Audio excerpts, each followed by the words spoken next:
Okay, this is not an easy exercise, but it's a basic exercise and it's as simple as it gets.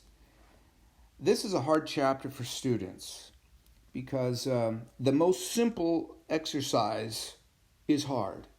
Imagine going and doing the complex exercises in this chapter. My experience is it's a nightmare for students, but I'm going to make it easy by doing a basic exercise. It's called variable costing. Let's remember that there's something called absorption costing.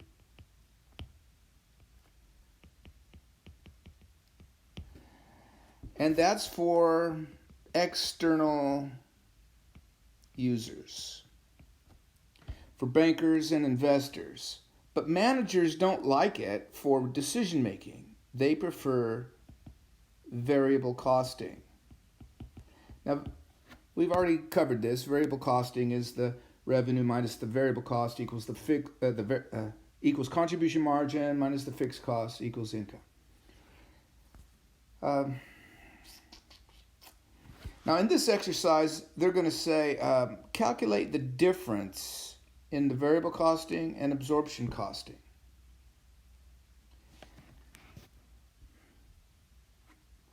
Let me review one more thing. We know there are three product costs. There's direct materials,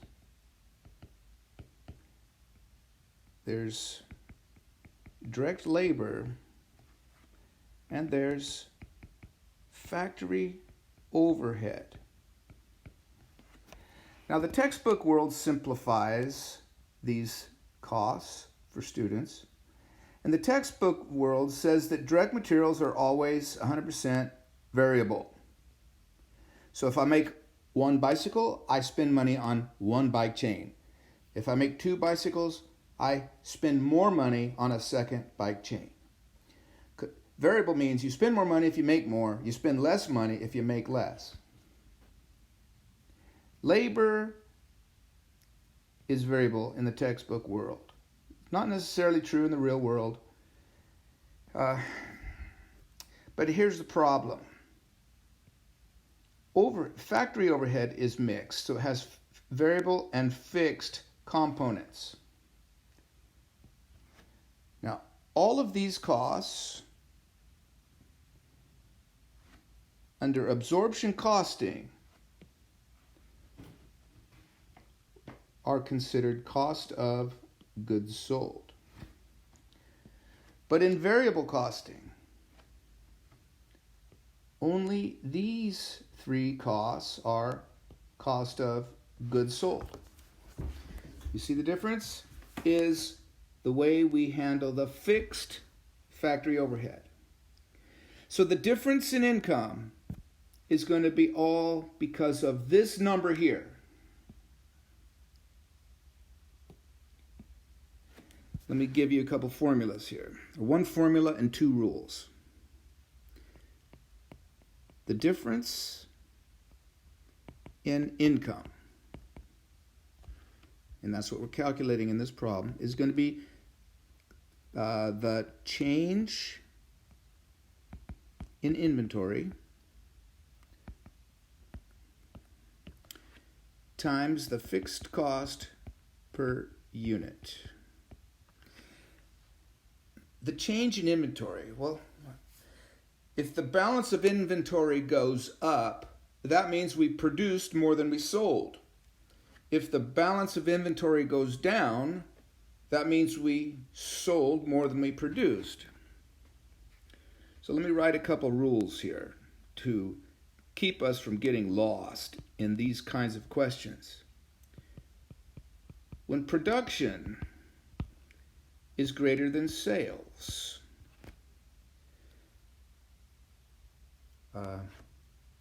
inventory will go up. Do you see that?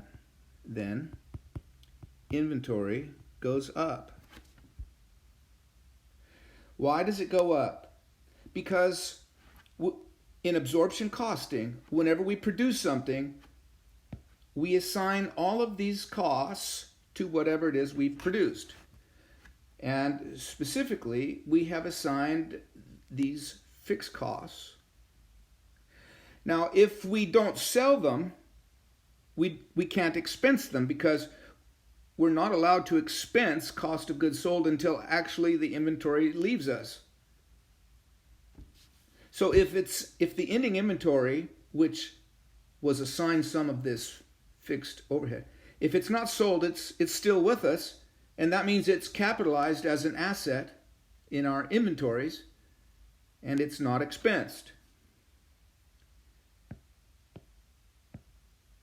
So cost of goods sold would be lower because this asset is in the inventory and it's not expensed until it's gone.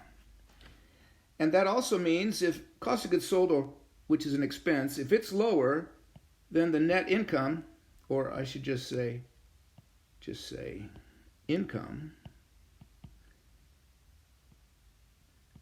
If your expenses are lower, and I should also say absorption, the absorption income would be higher. Did I get that right? If the expenses are too low, that would cause the income to be too high. Now the opposite is true. When sales are greater than production, think of this. If the sales are greater than production, then the inventory balance went down. And that means this year we sold some production that we produced last year. So we're going to expense some of last year's fixed costs this year, causing this year's cost of goods sold to be higher in the absorption method, etc. All right, with this little map, you probably won't get lost. This map will be good for the rest of the exercises. Now let's change colors and do this problem. It says, calculate the difference. Fixed cost per unit is 26. Variable, I don't see how I need that. That may be a distraction. Production was 116.